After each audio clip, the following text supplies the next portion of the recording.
श्री तेजस्वी प्रसाद यादव जी। इस पार्टी का मेन सिद्धांत ही है सामाजिक न्याय और धर्मनिरपेक्ष, और दूसरी तरफ एक पार्टी है जो दंगा और फसाद कराती है पूरे मुल्क में। अस्सलामुअलैकुम, मैं हूं सरफराज शेख। जाले विधानसभा सिंहवाड़ा प्रखंड के सकरपुर पंचायत में जिला परिषद प्रत्याशी इरशाद आलम की तरफ से दावत इफ्तार का आयोजन किया गया, जिसमें सभी वर्ग के लोग आए और एक साथ मिलकर इफ्तार किए। दावत इफ्तार को लेकर पूर्व विधायक फराज फातिमी ने कहा, ये अमन शांति का पैगाम है जो एक साथ मिलकर सभी धर्म के लोग इफ्तार किए।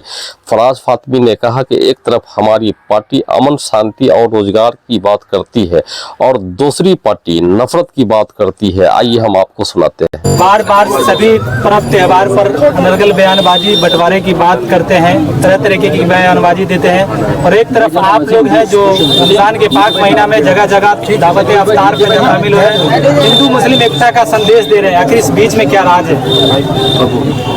हमारी पार्टी राष्ट्रीय जनता दल, जिनके अध्यक्ष श्री लालू प्रसाद यादव जी और हमारे यूथ आइकॉन श्री तेजस्वी प्रसाद यादव जी, इस पार्टी का मेन सिद्धांत ही है सामाजिक न्याय और धर्मनिरपेक्ष, और दूसरी तरफ एक पार्टी है जो दंगा और फसाद कराती है पूरे मुल्क में, जो मनुस्मृति और आरएसएस को मानने वाली पार्टी है। तो उसकी सोच क्या हो सकती है?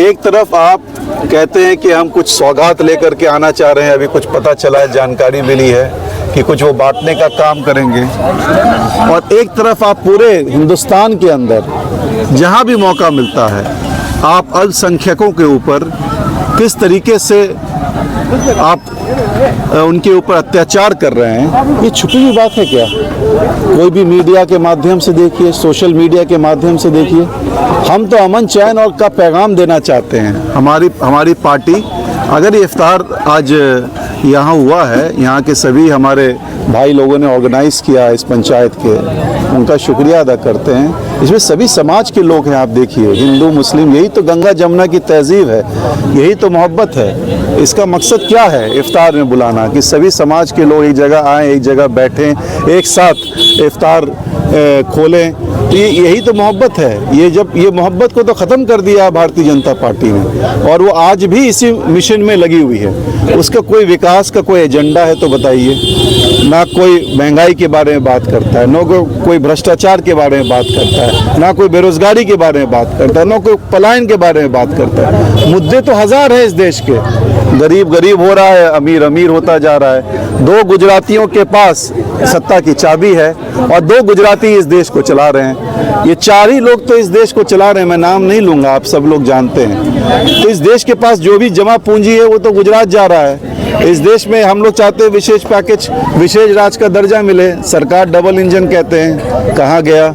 हम कहते हैं जाति जनगणना कराओ, उसके बारे में कोई चर्चा करने को तैयार नहीं है। हम कहते हैं 65% आरक्षण दो, आरएसएस वाले बोलते हैं आरक्षण होना ही नहीं चाहिए। अब आप समझिए, ये है इस देश की पार्टी जो सबसे बड़ी पार्टी अपने आप को कहती है। कभी पैसे के दम पे, कभी ईडी सीबीआई इनकम टैक्स के दम पे सरकार को बदलना पलटना इनको आता है। तो अब देश की जनता भी धीरे धीरे समझ रही है, ये जो एक समझिए पर्दा लगा रखा है आंखों के ऊपर, ये धीरे धीरे छट रहा है। आज करोड़ों लोग बेरोजगार हैं। इसके बाद पैसे के बारे में बात करते हो, अगर इंडस्ट्री के बारे में बात करते हो, फैक्ट्री के बारे में बात करते हो, तो सरकार चुपचाप सोती रहती, जवाब देने को तैयार नहीं है।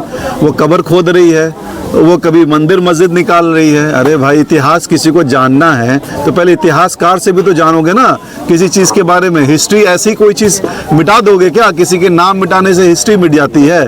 किसी के किसी करने से तुम्हारी आज़ादी में क्या कंट्रीब्यूशन है बताओ? मैं तो पूछना चाहता हूँ आरएसएस के वालों से, आरएसएस के लोगों में कितना उनका खून बहा है इस मुल्क की आज़ादी में? यहाँ हिंदू और जितना हिंदुओं का खून बहा है उतना मुसलमानों का खून बहा है इस हिंदुस्तान की आज़ादी में। तुम्हारा कितना खून बहा है भाई? तुम तो जेल में बंद रह करके गुलामी करते थे अंग्रेजों की, और लिखते थे कि नहीं हम आप ही के हुकूमत में रहना पसंद करेंगे। तो जब आप ये डबल स्टैंडर्ड करते हो, आज मुल्क को चाहिए अच्छी शिक्षा, हमारे युवाओं को चाहिए अच्छा स्वास्थ्य, अच्छी नौकरी, वो उसके बारे में चर्चा करो ना। उसके बारे में कोई चर्चा नहीं। चीन आपसे आगे निकलता जा रहा है। चीन आपके अंदर, आपके देश के अंदर घुस गया, हजारों किलोमीटर ऑक्यूपाई कर लिया। अगर सदन में कोई सवाल करता है तो उसके बारे में जवाब सरकार के पास नहीं देने के लिए। आज 100 रुपए डीजल पेट्रोल मिल रहा है। जीडीपी का हाल देखिए, आज कितने लाख करोड़ का कर्जा, तकरीबन $300 बिलियन कह रहे हैं कर्जा, और बढ़ गया है जब 2014 के बाद से। अब आप बताइए, अभी तो सरकार हमारी नहीं है, ये तो कहते हैं देश में बहुत बड़े एक नेता है जो सरकार को चला रहे हैं। तो इसलिए इन मुद्दों के ऊपर आज जनता को आगाह भी करने के लिए हम लोग चाहते हैं कि आपके माध्यम से लोग जागे, उठे और रोड पे उतरे, अपनी बातों को रखने का काम करें। आज आपको अपने घर में कैसे अपने बच्चों के लिए अच्छी शिक्षा का इंतजाम हो, उसके बारे में आवाज उठाएं। अच्छी नौकरी का, अच्छे काम के लिए आपको आवाज उठाना चाहिए। अच्छे स्वास्थ्य के लिए अच्छा अस्पताल हो, अच्छा कॉलेज हो, इनके बारे में चर्चा कीजिए। इन चीजों के बारे में चर्चा करके और मीडिया के, सोशल मीडिया के माध्यम से उठा करके, व्हाट्सएप यूनिवर्सिटी का इस्तेमाल करके, वायरल करके आप क्या चाहते हो, जहर फैला करके इस मुल्क को और तोड़ना चाहते हो, तो कम से कम मैं चाहता हूं हमारे बीजेपी भाइयों से भी कि भाई कम से कम शऊर आइए, अकल लाइए और कम से कम इन मुद्दों से हट करके जो अहम मुद्दे हैं जनता के, उसको उठाने का काम कीजिए, जो हम लोग उठा रहे हैं, हमारी पार्टी उठा रही है। और अमन चैन का पैगाम हम लोग देना चाहते हैं। आने वाला जो ईद है उसके लिए भी आपको ढेर सारी बधाई।